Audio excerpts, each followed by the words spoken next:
Así que con motivo al Pride Day os traemos este contenido. ¿La homosexualidad es pecado? Sí, no, blanco, negro. No hay una respuesta sencilla. Y a lo mejor con esto alguien se arranca las vestiduras y dice, no, esto es pecado, lo que están diciendo. No. Según la Biblia, la homosexualidad es pecado. Sí, eso no lo podemos como negar. ¿Qué pasa? Hay que diferenciar a la persona del pecado. Entonces, ¿los homosexuales son pecadores? Sí, como nosotros. Sí, al igual que cualquier persona, en Claro. verdad. O sea, ¿la homosexualidad como práctica es pecaminosa? Sí. A día de hoy se habla de que se puede nacer homosexual y no vamos a entrar en ese debate porque es un debate a lo mejor no solo muy amplio, sino que a lo mejor se va también de nuestro expertise, pero sabemos que sí, que hay personas que tienen esta tendencia. ¿Estas personas son pecadores solamente por tener esta tendencia? No, porque todos tenemos tendencia al pecado. ¿Qué pasa? Lo que la Biblia condena es un acto sexual. De la misma manera que condena que seas heterosexual o no, si tienes sexo antes del matrimonio, también se condena. Entonces lo podríamos poner en la misma categoría, pecado sexual. A lo mejor alguien es de una persona del mismo sexo hacia otra persona del mismo sexo y otro va a ser entre personas de diferentes sexos, digamos que heterosexuales. ¿Hay alguna diferencia entre el pecado? No, el pecado es pecado y la Biblia lo condena. y es bueno llamarlo así. O sea, es bueno llamar las cosas por su nombre. Sí, sí, sí. O sea, tal cual, incluso cuando vemos en la historia, o sea, vemos que el ser humano al final ha estado pecando de diversas formas. Y bueno, quería hablar un poquillo de la homosexualidad en la historia antigua, ¿no? En plan, en Grecia, en Roma. Sí, a ver, hay mucho que decir y de nuevo a lo mejor son temas controvertidos. Que el otro día escuchaba a un historiador y antes de abordar este tema, lo que tenemos que entender es que nuestra forma de ver el mundo no es la forma de ver el mundo ni de hace 100 años, ni de hace 500, ni de hace 1000. Allí estamos hablando que la Biblia tiene relatos del Nuevo Testamento de hace 2000 años y del Antiguo Testamento podríamos decir 3000 o 4000 años. Entonces, vamos a tener que ver el mundo desde esas gafas. La homosexualidad ha sido una práctica relativamente común, o sea, no es nada raro. A lo largo de la historia siempre ha habido personas que han practicado la homosexualidad. ¿Se les llamaba homosexuales? No, porque un debate que existe a día de hoy en la teología queer o la teología LGBT+, habla de que hay versículos de la Biblia, como por ejemplo 1 Corintios capítulo 6, versículo 9, habla de homosexuales. Y en la Reina Valera o en las Biblias en español ponen la palabra homosexual. Entonces una crítica que se hace a las Biblias es que originalmente no podía poner homosexual.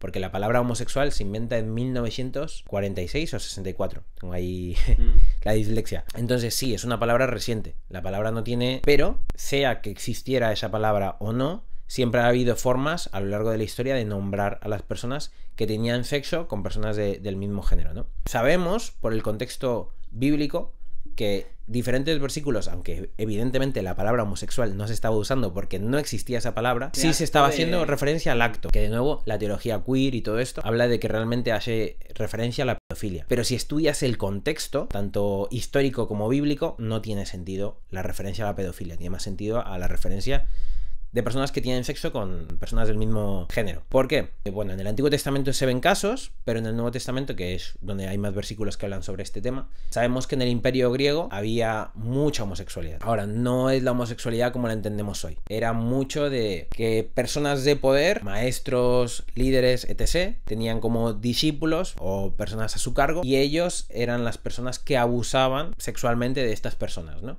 Entonces muchos hombres abusaban de otros hombres y ellos eran los dominantes. Entonces el maestro era el dominante. Y en algún momento, si el alumno se convertía en maestro, en un líder o lo que sea, pues él ya tomaría el rol dominante, ¿no? Sea como sea, estos actos existían. A día de hoy no estamos en este contexto de abuso, ¿no? La homosexualidad no tiene nada que ver con abuso sexual. La homosexualidad tiene que ver con una decisión. La decisión de que yo vivo mi sexualidad como yo quiera, con quien quiera y como me dé la gana.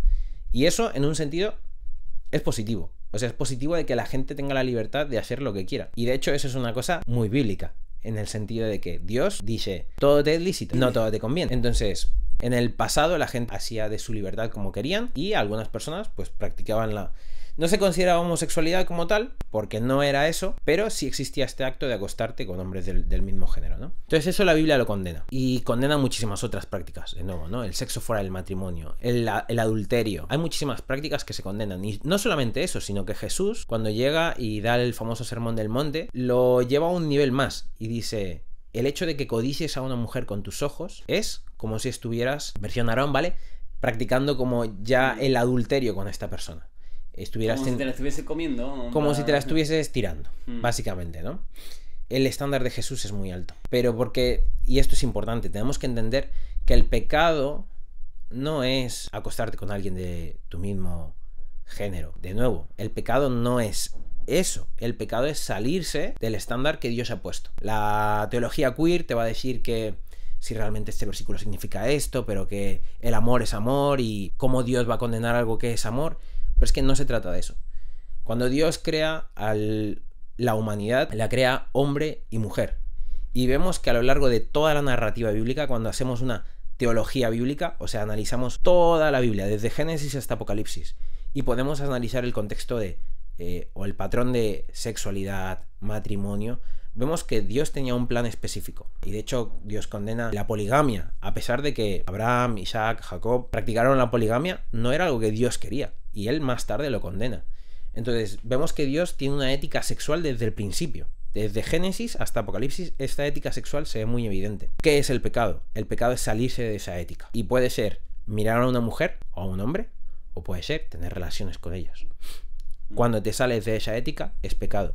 Y en este sentido, como iglesia, la gente que somos cristianos, nos tenemos que plantear lo siguiente: ¿cómo nosotros estamos abordando el tema de la homosexualidad? Porque muchas iglesias lo abordamos directamente desde la condena, en el sentido de la homosexualidad es pecado. Es como el pecado más grande que hay. Exacto. Que es un pecado igual que lo otro. Exacto. Y no nos damos cuenta de que también, como iglesia, lamentablemente, a veces nos dejamos influenciar demasiado por la cultura. Tanto en un sentido positivo como en un sentido negativo. ¿Qué quiero decir? Esto es una realidad. Las personas que han formado parte de la comunidad LGBT a lo largo de la historia, y sobre todo de los últimos 100, 200 años, han sido muy perseguidos. Han sido personas que han sufrido maltrato y acoso. Y eso es una realidad. Eso está registrado y a día de hoy sigue pasando. Yo soy, bueno, y podemos ver de muchas noticias, pero yo soy de México y no es nada raro que en algunos sitios de México, en pueblitos, donde hay gente más cerrada, más gente como de la vieja escuela, cuando hay un homosexual se les persigue. Literalmente se les persigue, ¿no? Entonces, esto en sí es una violación contra lo que Dios dice de la humanidad, ¿no? Toda persona está hecha a imagen de Dios y tiene una dignidad. Entonces, sea cual sea el pecado que tú practiques, tú eres una persona que eres imagen de Dios. Entonces te tenemos que respetar. Entonces, a la comunidad LGBT no siempre se la ha respetado y no siempre se la ha amado como deberíamos amarla. Por eso, a veces en la iglesia nos dejamos influenciar y decimos: ¡buah! ¿Homosexuales? No, esto no es un lugar para homosexuales, esto es un lugar donde rechazamos. Y sí, deberíamos rechazar el pecado, pero no a la persona. Al contrario, la iglesia debería ser un lugar donde estuviéramos más abiertos a recibir a pecadores. Cuando Jesús viene al mundo, está donde están los pecadores. Y está con la lacra de su momento. El pueblo judío era un pueblo que sabía muy bien lo que era el pecado y lo que no. Porque, vamos, desde niños se comían la Torá y todos estos conceptos. Entonces, cuando había en el pueblo de Israel prostitutas, la prostituta de Israel sabía que era pecado. Tenía esa conciencia. ¿Y dónde está Jesús? Está con los pecadores. Con los que explícitamente saben que están viviendo una mala vida. A día de hoy nosotros rechazamos ese tipo de personas, ¿no? Pero Jesús estaba con ellos. Entonces, nosotros, nuestro carácter de iglesia, te lo comentaba antes, a veces es muy desde la apologética, desde la defensa. Nosotros pensamos esto, y eso está bien. Tenemos que saber qué creemos y por qué lo creemos. Pero no debemos olvidar que debemos también tener una práctica pastoral. Entonces, ¿cómo vamos a cuidar a las personas? ¿Cómo vamos a amarlas? ¿Cómo vamos a guiarlas? Nosotros no somos llamados a cambiar a nadie, en el sentido de... Y esto me encanta, hay un libro, se llama The War of Loves, y lo escribió un chico llamado David Bennett. David Bennett es un chico gay que tiene un encuentro con Jesús, un encuentro que le cambia la vida. Este encuentro con Jesús le transforma tanto que dice: yo necesito conciliar mis ideas de Dios con mi práctica, porque él es gay y él no quería ni siquiera ser cristiano, él era anticristiano, antirreligión, y todo lo que hacía era en contra de la religión. Entonces, en esta búsqueda de obtener respuestas, humildemente el chaval se mete a estudiar teología y se gradúa de teología en Oxford. O sea, y él escribe este libro y él concluye que él sigue siendo gay. Él sigue siendo gay, pero se abstiene de tener relaciones sexuales. Y esto es una cosa que nos choca muchísimo. Y creo que aquí acabo de cambiar de tema, pero esto es una idea que tenemos que ahondar un poco. Este chico se considera gay porque él tiene una preferencia hacia personas del mismo género. A él le gustan los hombres. Y él lo dice abiertamente. Ahora, él lo ha puesto en manos de Dios. Si esto es algo que Dios quiere cambiar, lo cambiará. ¿Que no lo cambia? Él va a seguir siendo gay. Pero lo que sí está en su mano... Él no va a ser practicante. Exacto. Él no puede cambiar su preferencia, porque eso es reprimirse, y eso es una cosa psicológicamente no es bueno. Pero lo que él sí puede hacer es controlar su sexualidad, ¿vale? Y vivir una vida lo más santa posible. Como iglesia, nosotros muchas veces queremos que la gente cambie y que sea transformada. Y olvidamos que solamente es el Espíritu Santo el que cambia y transforma.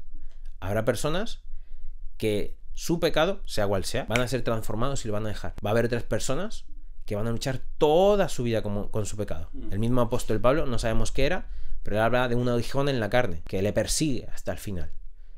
Claro, y sigue ahí y pide a Dios que se lo quite, claro. Y Dios no se lo quita. Y no se lo quita. Sí, yo conocí el caso de un amigo que a día de hoy es amigo y tiene un movimiento a favor de la restauración de homosexuales dentro de las iglesias, que es Carlos Catari, no sé si lo conoces, y el hombre es ex homosexual y se casó, y ahora me escribió hace unos días y me dijo, oye, en plan, voy a tener 2 niños, estoy súper feliz. Yo dije, guau, qué guay la restauración de la iglesia. Es posible que el homosexual cambie sus preferencias. Ahora, si no las cambia, como iglesia, igual que como Jesús, yo debo aceptarlo.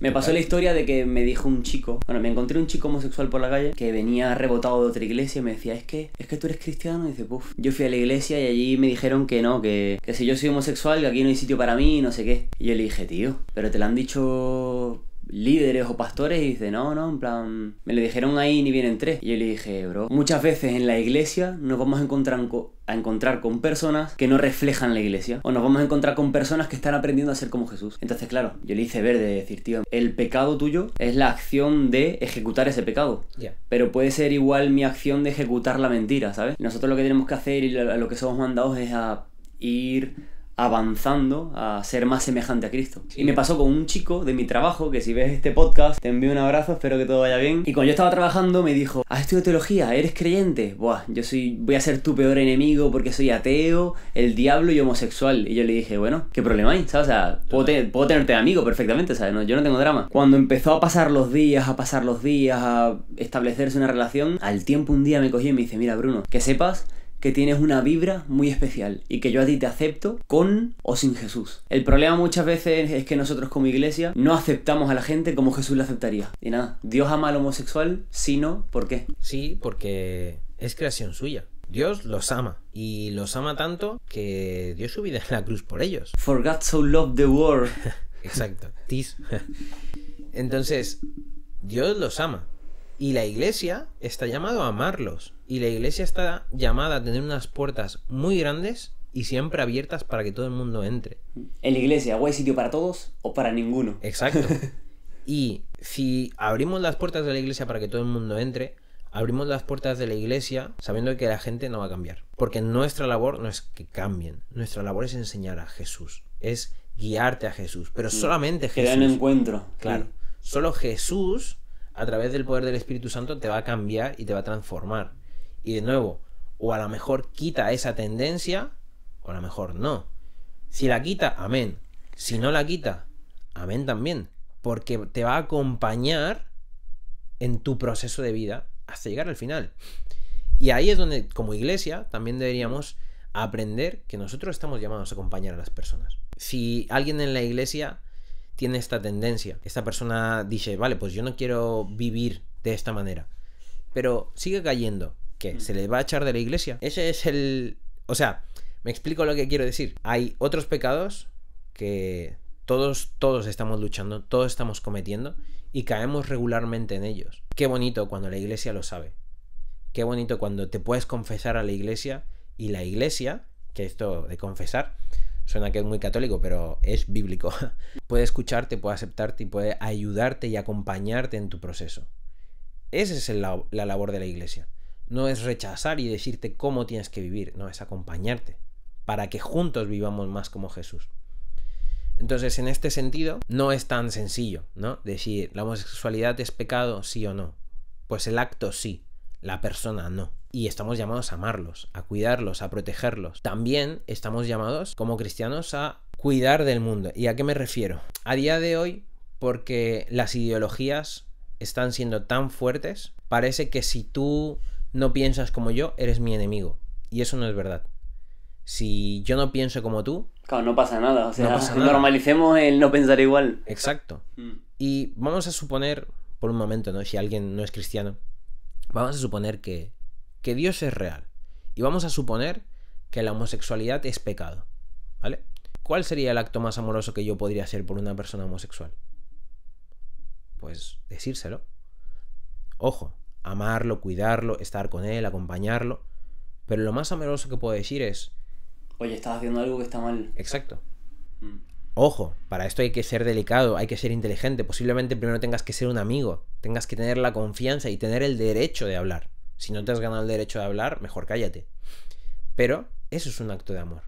No es un acto de odio, no es un acto de transgresión, no es homofobia, no, es amor.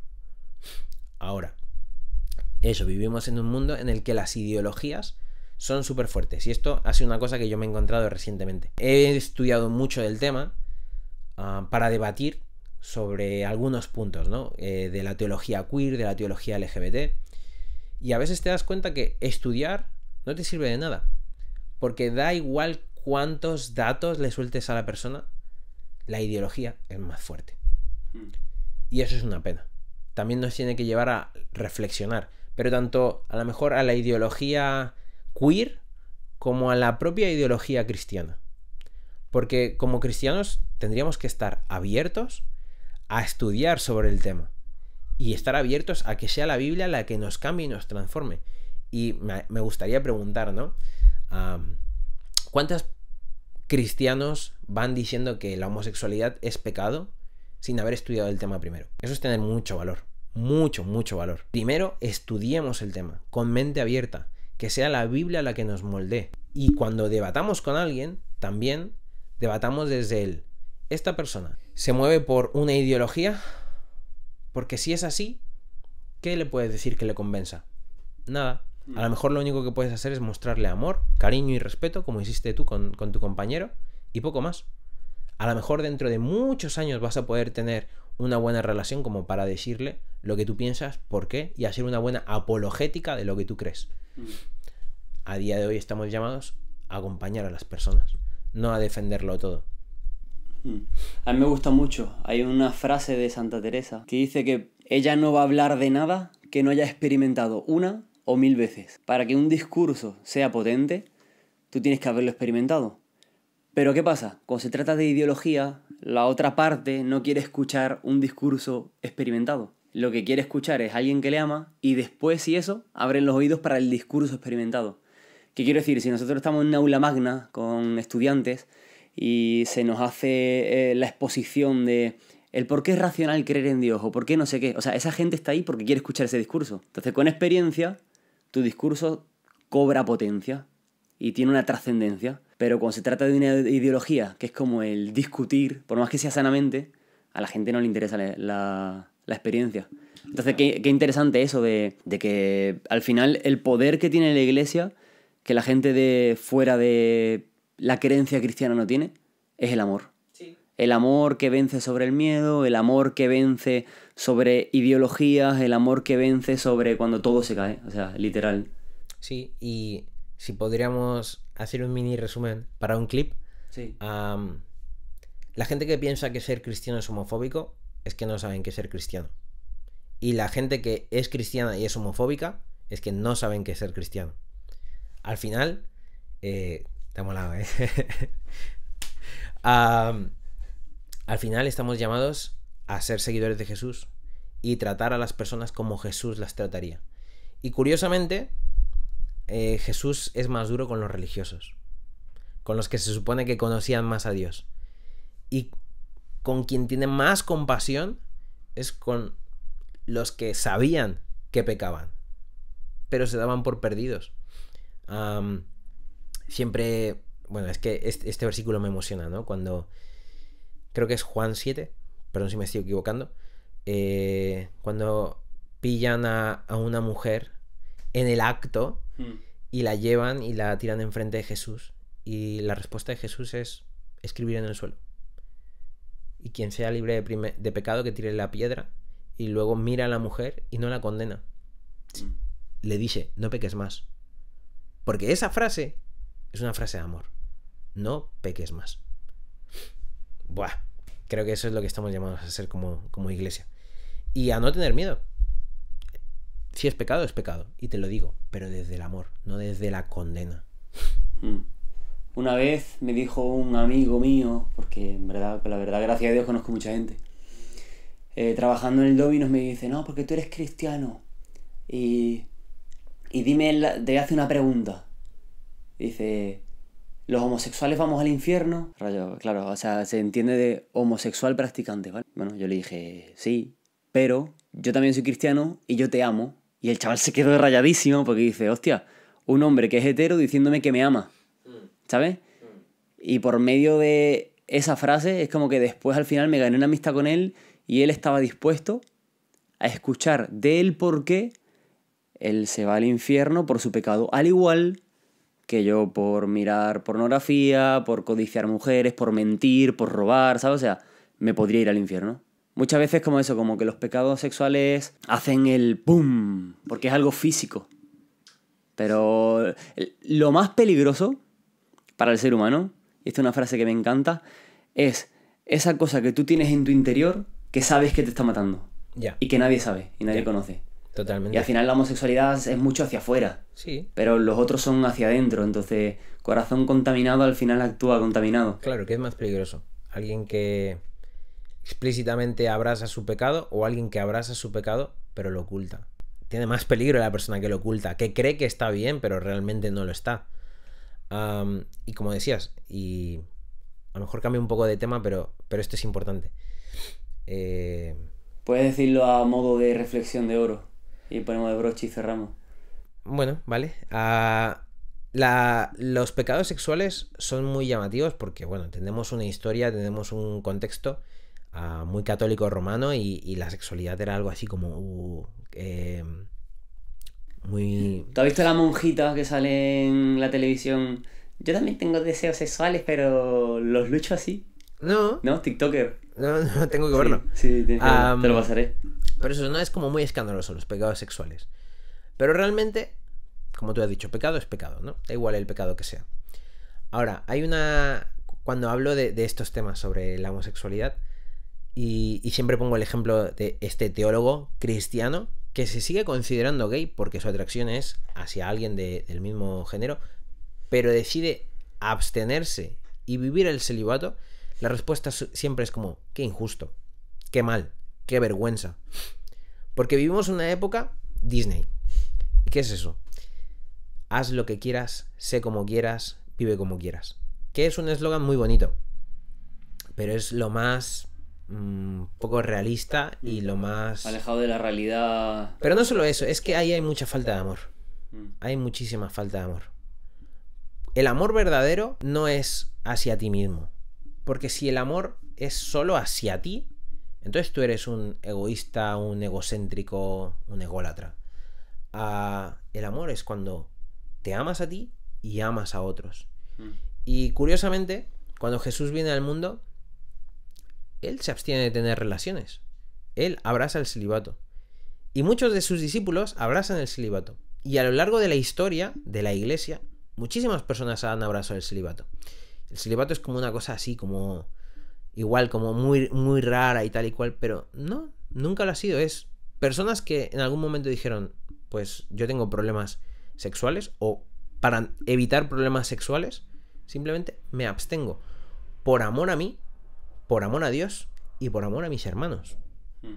Y entonces vivo esto, que es una decisión tan digna tan digna como el estar casado. Es igualmente digno.